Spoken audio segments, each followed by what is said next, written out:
In a record 1.5 years, Kenya's security has never been as good.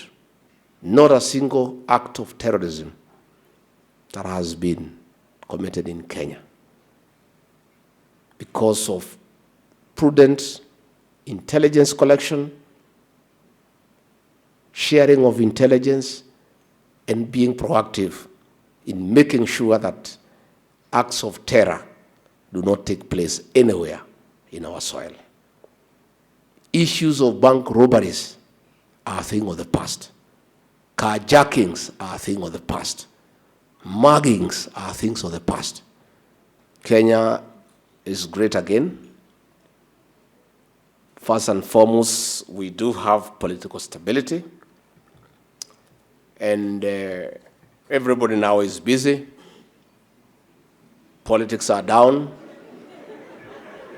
There is no maandamano.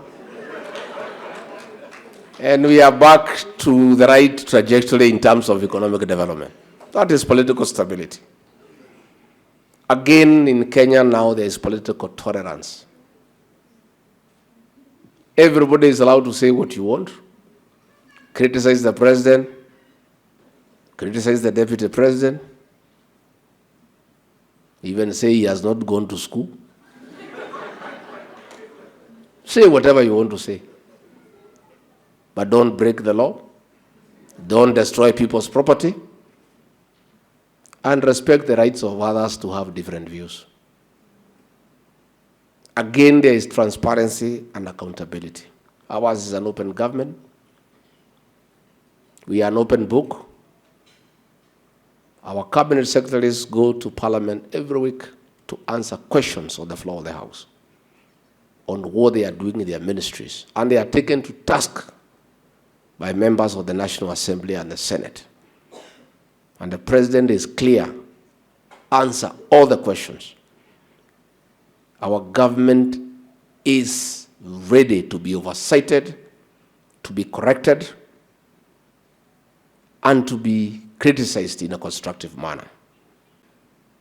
The National Assembly is processing a recommendation by the president to have the official opposition leader anchored in law so that the leader of official opposition can go to Parliament and hold the government to account from a dignified position instead of going to the streets. Give him vehicles, give him researchers, and enable that office, because oversight is good for any government. We don't want a dictatorship. We want to be held to account. First and foremost, want to take this opportunity to welcome you all to Rwanda, land of 1,000 hills, and indeed state that our diaspora community certainly feels very loved and privileged to have the honor to welcome you, Your Excellency, and your team to Kigali yet again, because this is the second time you visit. I'm delighted to join you for an evening of engagement right on the hills of the Mobile Consular Services that happened last week over Easter. That was very well attended. Kenyans here really appreciated it. Your Excellency, exactly a week ago, the mission and the State Department for Diaspora Affairs hosted Kenyans for a cultural event where we engaged and celebrated various aspects of the rich Kenyan culture. This was at the conclusion of a successful mobile consular services, as you've heard from our chair. The mission works very closely with the diaspora in Kigali, and due to this close partnership, we boast a very organized and motivated diaspora in community in Rwanda.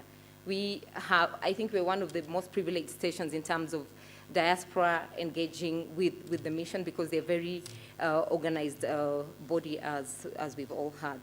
Following your accession to office, Kigali was the very first places you visited in October 2022 and had engagement with the diaspora.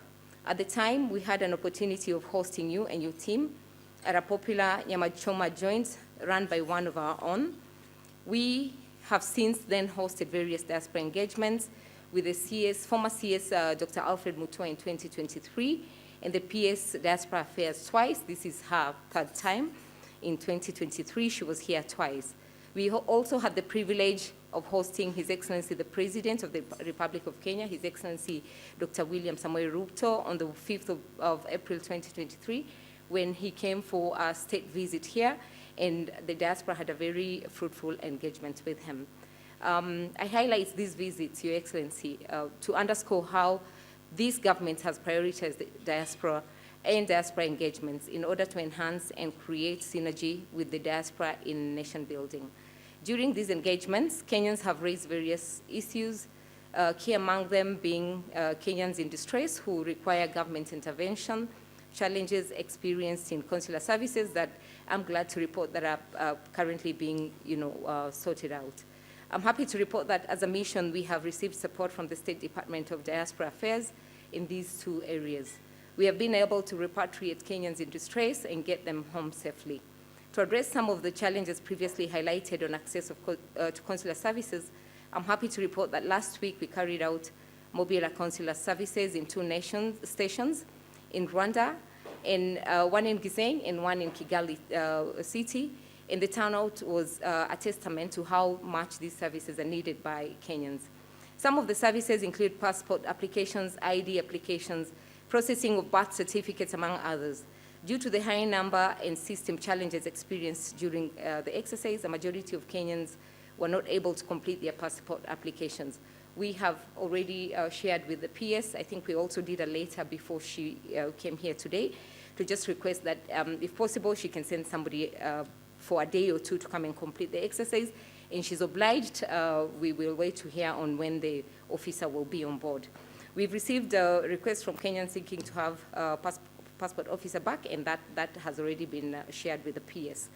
Among the feedback we received from the diaspora at the conclusion of the mobile consular services, other than a big thank you to the government and the State Department for Diaspora, is a request for more services, particularly the smart ID, which was not among the services provided. They also requested for adequate time and notification for the mobile consul services schedule to allow them to travel, because some of them are not based in Kigali, they're based outside Kigali. So they requested that we inform them in good time so that they can have time to travel to Kigali for that exercise. The Kenyan diaspora in Rwanda is very robust, with enterprising individuals working in various industries. They have indeed been good ambassadors for our country, and it is very encouraging for them to witness the support that the government is according to them to ensure that they prosper as much as possible. I look forward to working with all of us and promoting the government's strong diaspora agenda.